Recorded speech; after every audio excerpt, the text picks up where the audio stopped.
Hey guys, welcome back to the video. It's your boy Alrighty. Today we are going to go ahead and replace the ball joints for the Scion TC.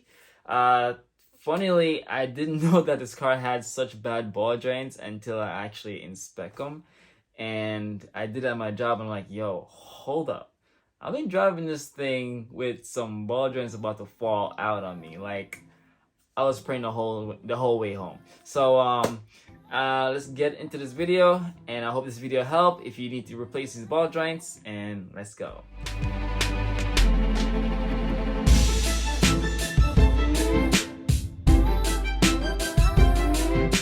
Driving it, it was literally really wobbly. So when I put the car in the lift and check it out, I was like,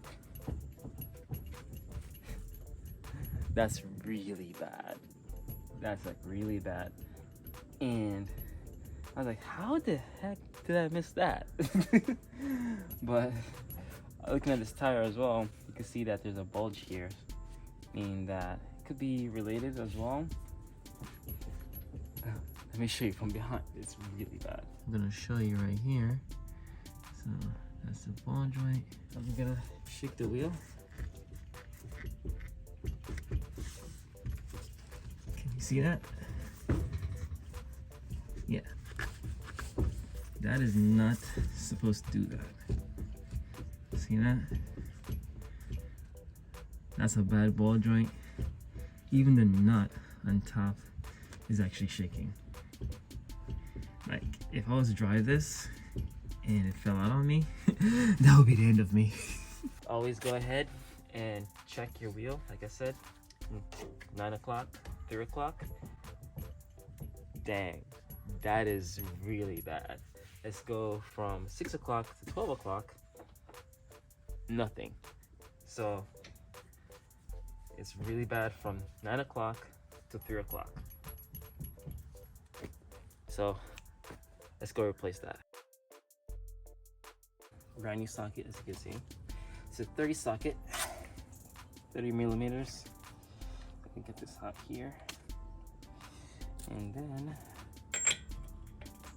voila.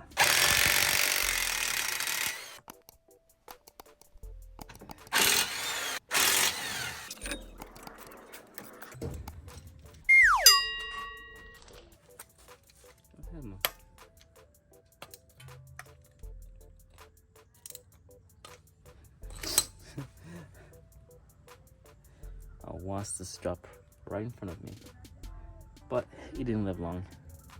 I don't play that game. Played it when I was younger, and I had a really fat face when I was like 9 years.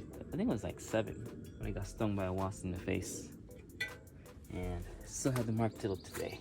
Not playing that game. But anyways, I just removed the ABS sensor from the spindle. And now I'm gonna go ahead and remove the 22 bolts that's holding the shocks in. So this way I could get it off. The 12 that's on here, that's holding the brake line and the ABS line. The reason I'm doing this is so that the brake line is not hanging too much. I don't want it to hang. So pull this clip right here, pop it off.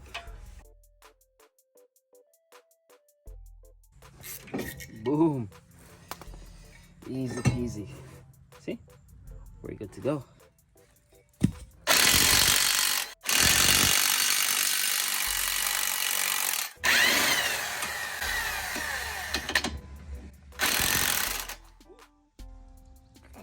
See what I did now? That you don't want to do that at all. Alright,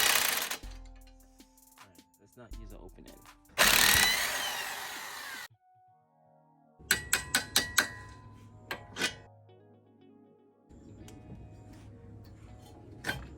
Okay. I don't really like moving these because sometimes when you remove the tie rod, after a while, it's like it puts stress on the seats of the tie rod, so it'll damage fast. You can see that already? I'm not going to remove the tie rod from it. Would it be best to move it? Yes, but I'm not going to because I don't want to kill the tie rod before it's time. So I'm gonna go ahead and pull this pin. That's right here. How this pin turns backward like this? Actually, I think I know how.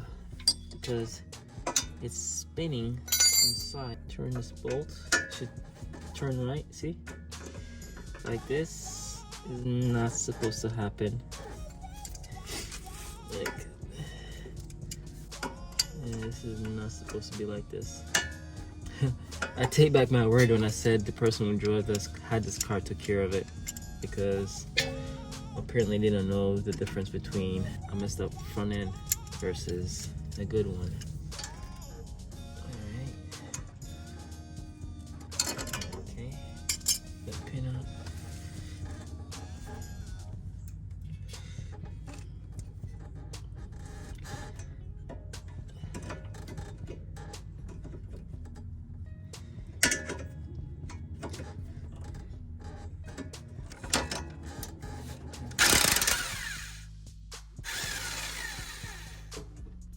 Should just raise right up. Whoop. See?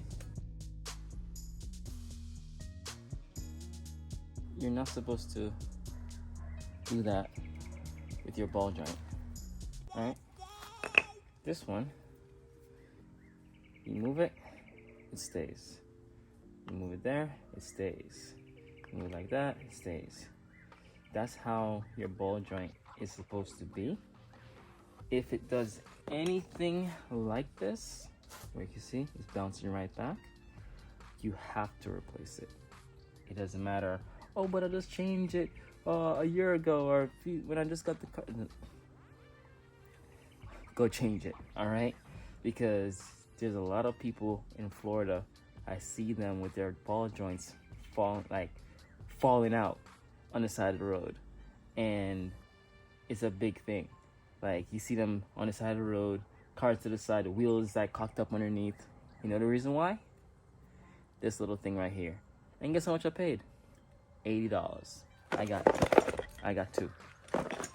A rule of thumb is that if you're gonna replace one side, go ahead and replace the other side. Is it my car? Yes. Should I care? No, but it's my car, so I do care anyways. So let's go ahead, put this back in. Let's go ahead and replace it. And you can see, simple process. Should take you no more than 30 minutes to replace one side. So let's go ahead and do that and finish up.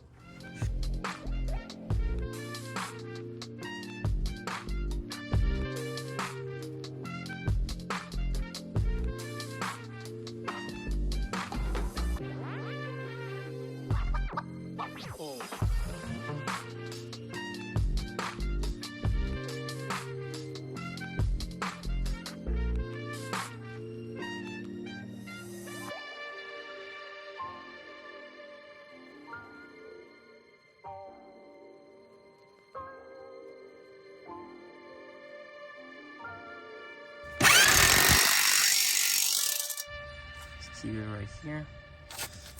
I'm gonna blunt it in.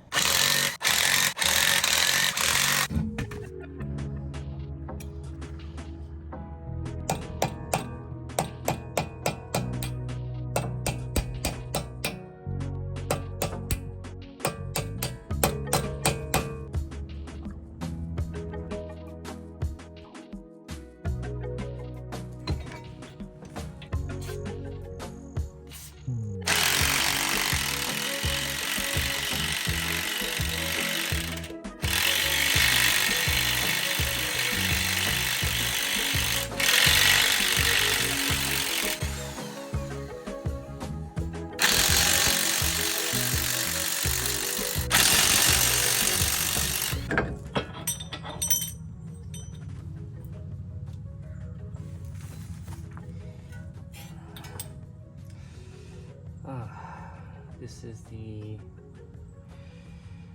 maybe a sensor ring.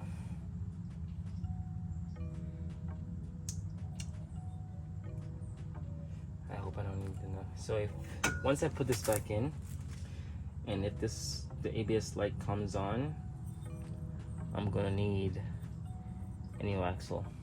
God, this is what that is. So let's see if I can get it back on here. It's on there, but it's not as tight. So what I'm gonna do is just try to probably crimp this a little bit to get it on there. Just gonna, so a little bit, nothing crazy. Four corners, just a little bit.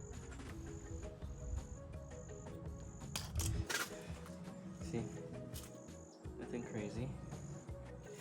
Just gonna put that back on.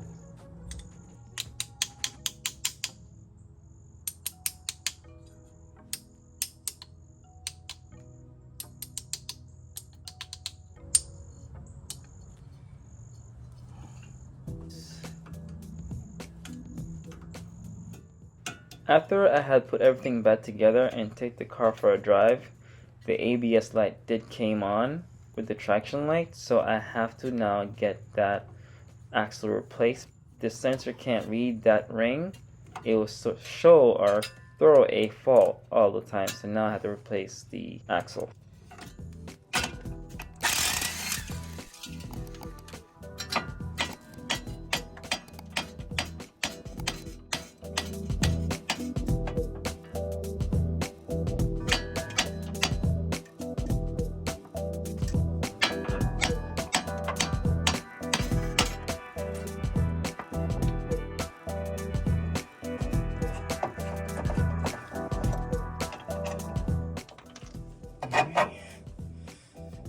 This one, let's see here, it's just as bad as the other one, but you see how it's leaking the grease.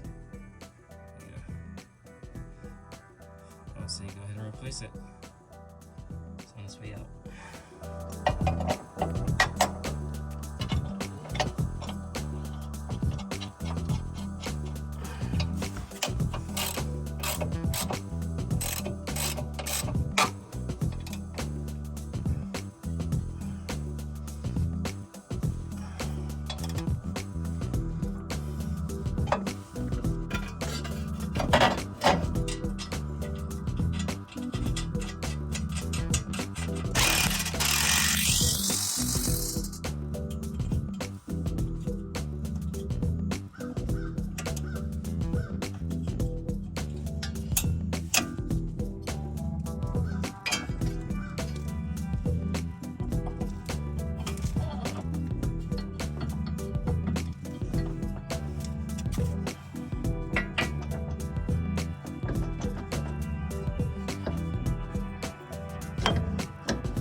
I hope that this video helped if you are going that route of actually going, if you have any issues with your ball joint. It's very easy, very simple, and like I said, you just shake the wheel to see what direction it's having issues with and just check it with your underneath. You could have someone shake it while you check it, or you shake it and then have someone check it.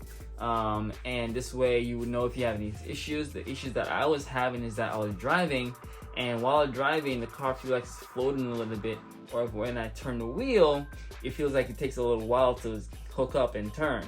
So if you have any of those issues, I would say go ahead and inspect your ball joints, because it's very common for cars to actually have this going on with it. Once you get up to like 100,000 miles, I just recommend that you just check it. Normally you check it around 60,000 miles, get an alignment and all that stuff. So once you do an alignment on 60,000 miles, just go ahead and do a full check again around 100,000 miles, and to verify to make sure that everything is still tight. And if there's no tightness, well, that means you got something that's bad. So just go ahead and make sure if your car is above 100,000 miles, just go ahead and check all your ball joints, check all your arms, because I'm guarantee you there's something's wrong with them. All right, so hope this video helped, and see you in the next one. Peace, love, and air grease. And don't forget to subscribe and share and like, and I'll see you next one. All right.